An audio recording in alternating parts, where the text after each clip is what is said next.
স্বাগত জানাচ্ছি সারা বিশ্বে ঘটে যাওয়া আলোচিত সব খবর নিয়ে ভোরের কাগজের প্রতিদিনের আয়োজনে। আর পুরো আয়োজন জুড়ে বরাবরের মতোই আপনাদের সাথে আছে আমি কামরুজ্জামান আরিফ। শুরুতেই থাকছে ভারতের নির্বাচন প্রসঙ্গ।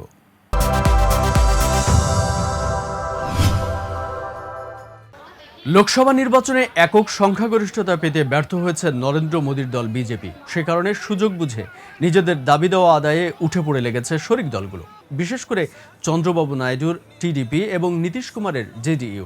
উভয় দলই নরেন্দ্র মোদীর কাছে একাধিক গুরুত্বপূর্ণ মন্ত্রণালয় দাবি করেছে বলেও শোনা যাচ্ছে। ভারতীয় সংবাদ মাধ্যম এনডিটিভি জানিয়েছে, 5 জুন মোদীর বাসভবনে অনুষ্ঠিত বৈঠকে নিজেদের দাবি দেওয়া পেশ করেছে এনডিএ নেতারা। এ নিয়ে আনুষ্ঠানিক কোনো বিবৃতি এখনও পাওয়া যায়নি, তবে তুমুল দর কষাকষি চলছে বলে নিশ্চিত করেছে একাধিক সূত্র। শোনা যাচ্ছে, চন্দ্রবাবু নাইডুর তেলেগু দেশম পার্টি টিডিপি 5টি মন্ত্রী পদ দাবি করেছে, তার মধ্যে একটি অর্থ প্রতিমন্ত্রীর পদ। এছাড়া লোকসভার স্পিকারের পদও চেয়েছে তারা। পাশাপাশি সড়ক, পঞ্চায়েতি রাজ, স্বাস্থ্য এবং শিক্ষা মন্ত্রণালয়েও নজর রয়েছে দলটির। নির্বাচনে 16টি আসনে জয় পেয়েছে টিডিপি, বিপরীতে 12 আসনে জয় পাওয়া জনতা দল ইউনাইটেড জেডিইউ 2টি মন্ত্রণালয় এবং একটি প্রতিমন্ত্রী পদ পাওয়ার আশা করছে। দলীয় সূত্র জানিয়েছে, রেলমন্ত্রীর পদটি তাদের কাছে গুরুত্বপূর্ণ। এদিকে এবারের লোকসভা নির্বাচনে বিজেপি যেহেতু 240 আসনে জিতেছে, অর্থাৎ লোকসভার সংখ্যাগরিষ্ঠতা পেতে এখনও 32টি আসন দরকার তাদের। এর মধ্যে টিডিপি এবং জেডিইউ একসঙ্গে 28টি আসন দিলেও ম্যাজিক ফিগার অতিক্রম করতে অন্য শরিকদের উপরও নির্ভর করতে হচ্ছে বিজেপিকে। এজন্য শুধু টিডিপি ও জেডিইউ নয়, দর কষাকষি করছে এনডিএ জোটের অন্য শরিকরাও। সূত্র বলছে, 2টি আসনে জয়ী জেডিএস সম্ভবত দলটির নেতা এইচডি কুমারস্বামীকে কেন্দ্রীয় মন্ত্রী করার জন্য চাপ দিতে পারে। এছাড়া এইচডি দেবগৌড়ের দল যেহেতু নিজেদের কৃষকদের দল হিসেবে প্রচার করে, তাই তারা কৃষি মন্ত্রণালয় দাবি করতে পারে। এনডিএ জোটের শরিকদের মধ্যেও আরও তাদের সঙ্গে বিজেপির সমঝোতা করতে হতে পারে। তারা হলো একনাথ শিন্ডের নেতৃত্বাধীন শিবসেনা, যারা 7টি আসন পেয়েছে, এবং চিরাগ পাসোয়ানের এলজেপি, যারা 5টি আসন পেয়েছে। 2024 সালের লোকসভা নির্বাচনের ফলাফল প্রকাশের পর এনডিএ জোটে শরিকদের আসা যাওয়ার বিষয়টি আবারও সামনে চলে এসেছে। 1 দশকের মধ্যে বিজেপিকে প্রথমবারের মতো সরকার গড়তে মিত্রদের উপর, বিশেষ করে টিডিপি ও জেডিইউ এর উপর নির্ভর করতে হচ্ছে। এদিকে খবর পাওয়া যাচ্ছে, ভারতের বিরোধী ইন্ডিয়া জোট নীতিশ কুমার ও চন্দ্রবাবু নাইডুর জন্য দরজা খোলা রেখেছে। বিশ্লেষকরা মনে করছেন, আপাত দৃষ্টিতে দল দুটি এখন এনডিএকে সমর্থন দিলেও আবার কখন নিজেদের স্বার্থ আদায়ে ইন্ডিয়া জোটের সাথে মাখামাখি শুরু করেন বলা যায় না। এ নিয়ে বিস্তারিত থাকছে নুরুল আফসারের রিপোর্টে।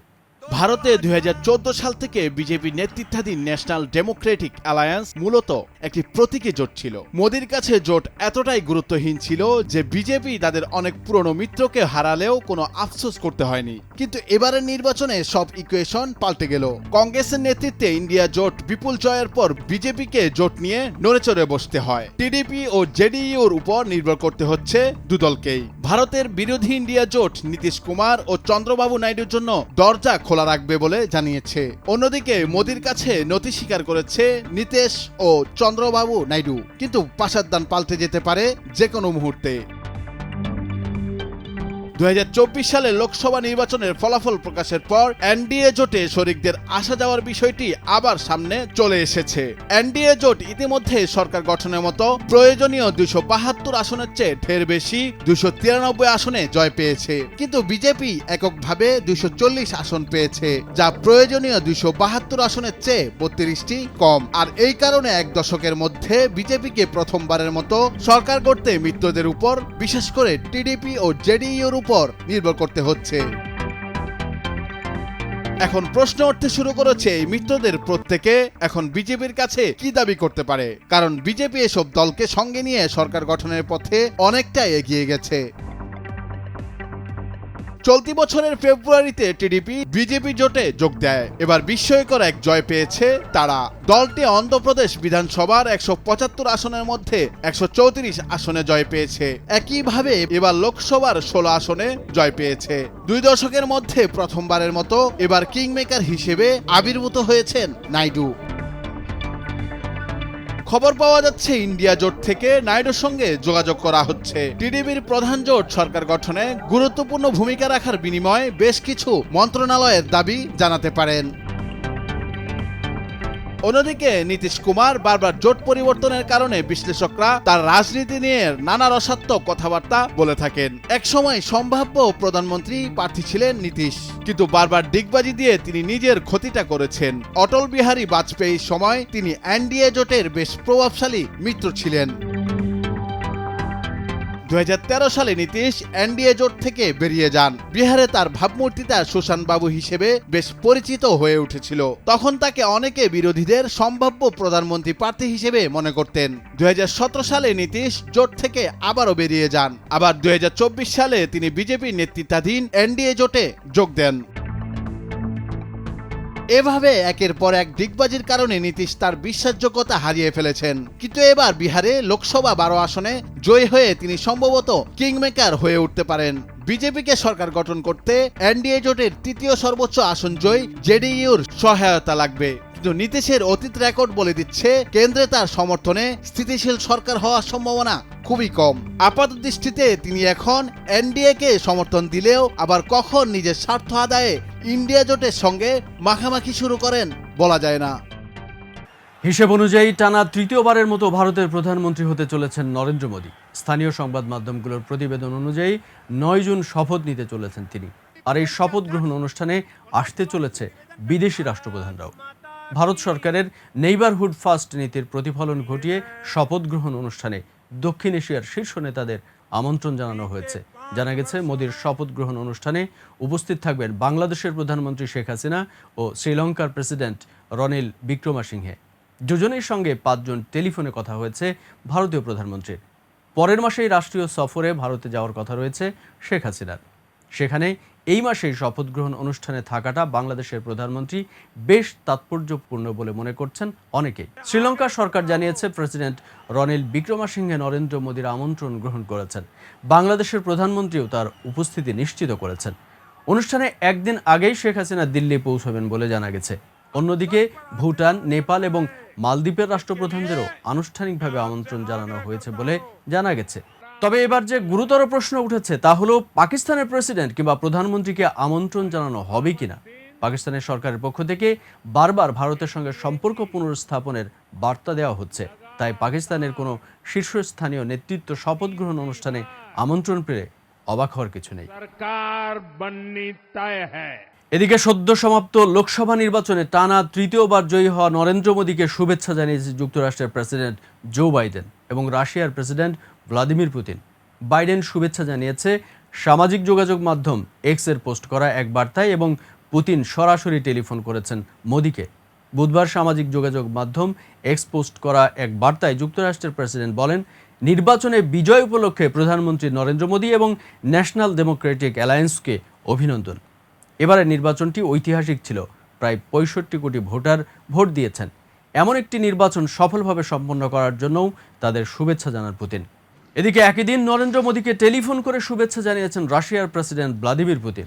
রুশ প্রেসিডেন্টের কার্যালয় ক্রেমলিনের জনসংযোগ বিভাগ ক্রেমলিন প্রেস এক বিবৃতিতে জানিয়েছে এই তথ্য। বিবৃতিতে বলা হয়েছে, বিশেষ গুরুত্বপূর্ণ ও সম্ভাবনাময় কৌশলগত সম্পর্কে আবদ্ধ রয়েছে ভারত এবং রাশিয়া। তাতে সন্তুষ্ট প্রকাশ করেছে দুই নেতা। সেই সঙ্গে তারা আশাবাদ ব্যক্ত করেছেন যে সামনের দিনগুলোতে এই সম্পর্ক আরও বিস্তৃত হবে।